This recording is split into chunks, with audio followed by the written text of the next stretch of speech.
দীঘার নতুন জগন্নাথ মন্দির প্রতিষ্ঠার পর এই প্রথম কেমন হলো দীঘার প্রথম রথযাত্রা।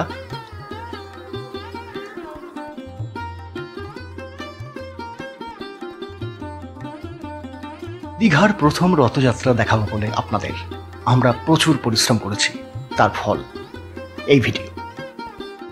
সারা দীঘা ঘুরে যে চিত্র আপনাদের সামনে তুলে ধরছি তা অত্যন্ত এক্সক্লুসিভ বলতে পারেন।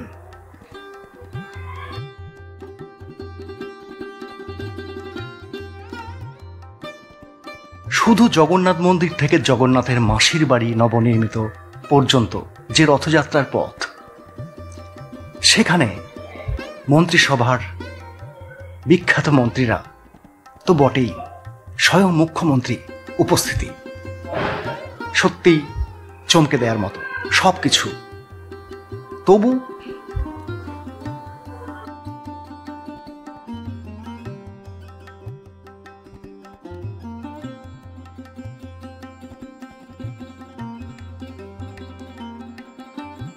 আশ্চর্য হতে হয়, গোটা দীঘার রথযাত্রায় এত সামান্য লোক কেন?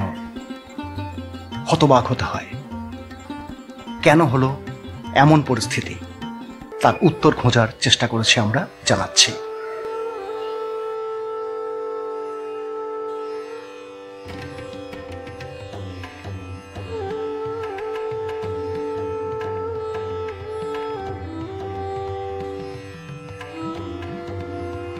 প্রধান যেটা কারণ সেটা হচ্ছে গত 3 দিন ধরে স্বয়ং মুখ্যমন্ত্রী এবং মন্ত্রিসভার অন্য সদস্যরা এই রথযাত্রা রক্ষণাবেক্ষণের জন্য তারা দীঘায় পড়ে আছেন, যাতে অতি সুন্দর একটা ব্যবস্থা করা যায়। এই কারণে শহরে অর্থাৎ দীঘা গ্রাম পঞ্চায়েতে, দীঘা অঞ্চল জুড়ে টোটো অটো চলাচল নিষিদ্ধ, যার ফলে মানুষ উৎসাহ হারিয়েছেন। সপরিবার মানুষ এতটা হাঁটতে পারবেন না, হাঁটেনও নি।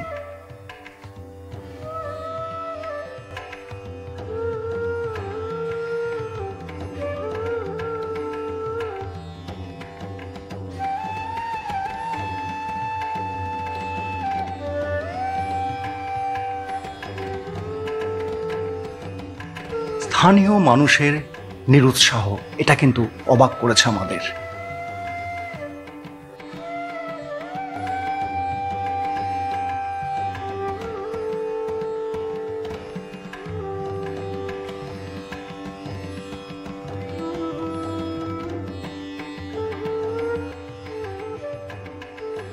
পরিকল্পনা প্রচার প্রসারে কোনো রকম ঘাটতি দীঘা প্রশাসন বা সরকারের পক্ষ থেকে ছিল না।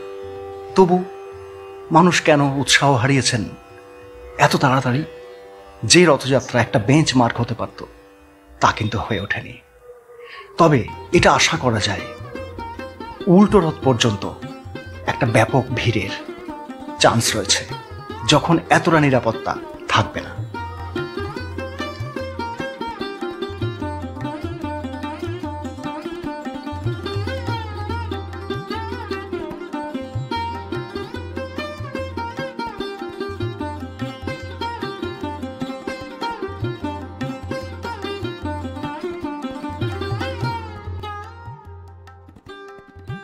দীঘা স্টেশনে নেমে আপনি একটা টোটো অটো পাবেন না, দীঘা বাস স্ট্যান্ড থেকে কোনো টোটো অটো পাবেন না। আপনার হোটেল যত দূরেই হোক, লাগেজ সপরিবার আপনাকে হাঁটতে হবে।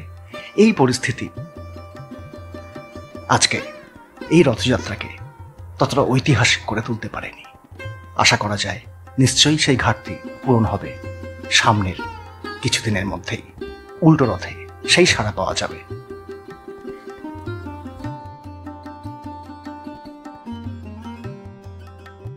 আমাদের তরফ থেকে আপনাদের জন্য অনুরোধ রইল, আসুন দেখে যান অত্যন্ত সুন্দর একটা উল্টো রথযাত্রা। বা তার আগে নমস্কার।